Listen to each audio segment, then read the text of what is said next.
فإن لم يعتزلكم ويلقوا إليكم السلام ويكفوا أيديهم فخذوهم وقتلوهم حيث ثقفتموهم وأولئكم جعلنا لكم عليهم سلطانا مبينا وما كان لمؤمن أن يقتل مؤمنا إلا خطأ ومن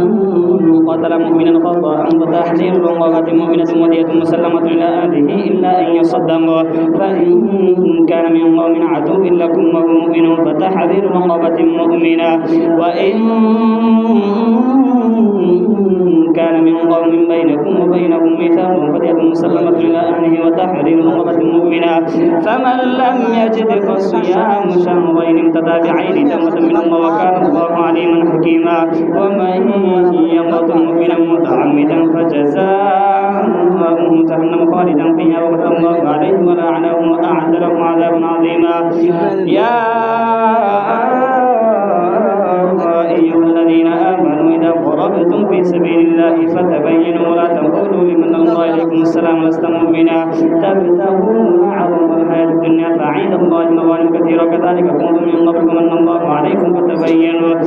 إن الله كان بما تعملون خبيرا لا يستوي القاعدون من المؤمنين غير أولي الضرر والمجاهدون في سبيل الله بأموالهم وأنفسهم فضل الله المجاهدين بأموالهم وأنفسهم على القاعدين درجة وكلا وعد الله الحسنى وفضل الله المجاهدين على القاعدين أجرا عظيما درجات منه ومغفرة ورحمة وكان الله غفورا رحيما إن الذين توفاهم الملائكة ظالمي أنفسهم قالوا فيما كنتم قالوا كنا مستضعفين في الأرض قالوا لم تكن أرض الله واسعة تهاجروا فيها فأولئك مأواهم جهنم وساءت مصيرا إن المستضعفين من الرجال والنساء والولدان لا يستطيعون حيلة ولا يهتدون سبيلا فأولئك عسى الله أن يعفو عنهم وكان الله عفوا غفورا ومن يهاجر في سبيل الله يجد في الأرض مراغما كثيرا وسعة ومن يخرج من بيته مهاجر إلى الله ورسوله ثم يدركه الموت فقد وقع أجره على الله وكان الله غفورا رحيما وإذا ضربتم في سبيل الله وإذا ضربتم في الأرض فليس عليكم جناح أن تقصروا من الصلاة إن خفتم أن يفتنكم الذين كفروا إن الكافرين كانوا لكم عدوا مبينا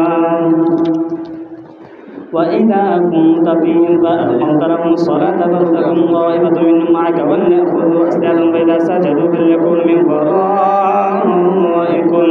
ولتأت طائفة أخرى يصلوا فليصلوا معك وليأخذوا حذرهم وأسلحتهم ود الذين كفروا لو تغفلون عن أسلحتكم وأمتعتكم فيميلون عليكم ميلة واحدة ولا جناح عليكم إن كان بكم من مطر أو كنتم مرضى أن تضعوا أسلحتكم وخذوا حذركم إن الله أعد للكافرين عذاب مهينا فإذا قضيتم الصلاة فاذكروا الله قياما وقعودا وعلى جنوبكم فإذا اطمأننتم فأقيموا الصلاة إن الصلاة كانت على المؤمنين كتابا موقوتا ولا تهنوا في ابتغاء القوم إن تكونوا تألمون فإنهم يأمرون كما تألمون وترجون من الله ما لا يرجون كان الله عليما حكيما إنا أنزلنا إليك الكتاب بالحق لتحكم بين الناس بما أراك الله ولا تكن للخائنين خصيما واستغفر الله إن الله كان غفورا رحيما ولا تجادل عن الذين يختارون أنفسهم إن الله لا يحب من كان خوانا أثيما يستخفون من الناس ولا يستخفون من الله وهو معهم إذ يبيتون ما لا يرضى من القول وكان الله بما يعملون محيطا ها أنتم هؤلاء جادلتم عنهم في الحياة الدنيا فمن يجادل الله عنهم يوم القيامة أم من يكون عليهم وكيلا ومن يعمل سوءا أو يظلم نفسه ثم يستغفر الله يجد الله غفورا رحيما رحيما ومن يكسب إثما فإنما